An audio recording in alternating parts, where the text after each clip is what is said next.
પૂર્વ મંત્રી અને ધારાસભ્ય નિમિષા સુથારે ભાંગરો વાટ્યો। મંચ પર બોલતા બોલતા નિમિષા સુથાર ગૂંચવાઈ ગયા। નિમિષા સુથારે निर्मला सीतारमणને ડિફેન્સ મિનિસ્ટર ગણાવ્યા। નિમિષા સુથારે ફાઇનાન્સને ડિફેન્સ બનાવી દીધું। પ્રાસંગિક ઉદ્બોધનમાં નિમિષા સુથારે આ ભાંગરો વાટ્યો છે। નિમિષા સુથાર બોલ્યા, ડિફેન્સ એટલે ફાઇનાન્સ મિનિસ્ટર। વિકસિત ભારત સંકલ્પ સંમેલનમાં નિમિષાબેને આ ભૂલ કરી।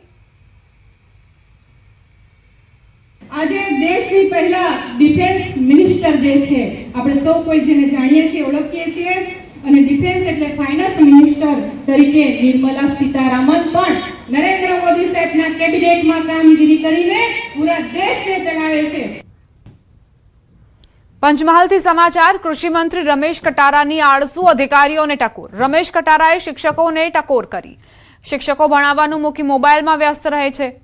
આપણા વડીલો 500 થી 1000 માં નોકરી કરતા। આજે સારા પગાર મળે તો પણ ભૂખ ભાંગતી નથી। સરકારી સુવિધાઓ લઈને પણ શિક્ષકો સરકાર સામે વિરોધ કરે છે। આપણા બાપ દાદાના વડીલોને પૂછો, ઉંમરલાયકને પૂછો, ગામની અંદર નિશાળની નથી નિશાળ। એક ગામમાં નિશાળ હતી, ત્યાં ઓરડા નતા, નીચે બિલ ભરવા પડતો હતો અને 200 થી 500 રૂપિયા પગાર મળતો હતો।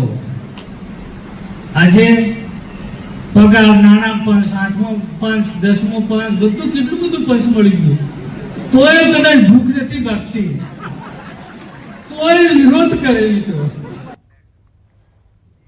રાજકોટથી સમાચાર। જમાઈએ નાનાજીની છરીના ઘા ઝીંકીને હત્યા કરી। શહેરના વિમલનગર વિસ્તારની ઘટના।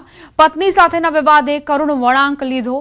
પત્નીના ઘરે પહોંચી પ્રવીણભાઈ શાહની હત્યા કર્યાનો આરોપ છે। હુમલામાં મૃતકના પત્ની પણ ગંભીર રીતે ઇજાગ્રસ્ત થયા। હત્યા બાદ આરોપી વિવેક ગોસ્વામી ફરાર થયો। પતિ પત્ની વચ્ચે લાંબા સમયથી અણબનાવ હતો। મૃતકના પરિવારે મૃતદેહ સ્વીકારવાનો ઇનકાર કર્યો। જ્યાં સુધી કાર્યવાહી ન થાય ત્યાં સુધી ઇનકાર। મૃતકના પુત્રીએ પોલીસ પર ગંભીર આરોપ મૂક્યા। પરિવારે 22 મેના દિવસે યુનિવર્સિટી પોલીસને અરજી આપી હતી। પોલીસ દ્વારા સમયસર કામગીરી કરવામાં આવી હોત તો ઘટના ન બની હોત। યુનિવર્સિટી પોલીસ આરોપીને બચાવતી હોવાનો પણ પરિવારે આરોપ મૂક્યો। પગલા ન લીધા એટલે મારા પપ્પા અત્યારે નથી મારી પાસે। જો એ લોકોએ પગલા લીધા હોત તો મારા પપ્પા અત્યારે જીવતા હોત। આ છોકરો આટલો ગુનો ન કરત। આ છોકરો ગુનો કરવા પાછળ બધું પોલીસ તંત્ર છે। 22 તારીખની મેં અરજી કરેલી હતી તો મારી છોકરીનું નિવેદન અને મારું નિવેદન કેમ ન લીધું, અમારી કેમ એને સ્વીકાર્યું નહીં। શું અમને એ કહેશે કે ભાઈ આ અમે તમને સંતોષ આપીએ છીએ કે આ કાર્યવાહી થાય તો જ અમે અહીંથી બોડી સ્વીકારશું, ત્યાં સુધી બોડી સ્વીકારવામાં નહીં આવે। પોલીસ ઉપર તો ફૂલે ફૂલ આક્ષેપ છે। સેટિંગ કરેલા છે કાયદેસરના। એમ જયસિંહ ઝાલાને 3 વખત ફરિયાદ કરેલી તો લેડીઝને ફોન કરીને કેમ કહેવું જોઈએ ફરિયાદીને કે ભાઈ તમે ન્યા જઈને સહી કરાવો? એમ કયા કારણથી? એને દારૂમાંથી છોડાવેલો છે કેટલી વખત? એ રૂબરૂ એના મોઢે બોલેલો છે છોકરો કે આ પોલીસવાળો મને દારૂમાંથી છોડાવે છે। પંચમહાલમાં શક્તિપીઠ યાત્રાધામ પાવાગઢ ખાતે ભક્તોનું ઘોડાપુર ઉમટ્યું। રવિવારની રજા અને અધિક માસને લઈ મોટી સંખ્યામાં ભક્તો માતાજીના દર્શનાર્થે ઉમટ્યા।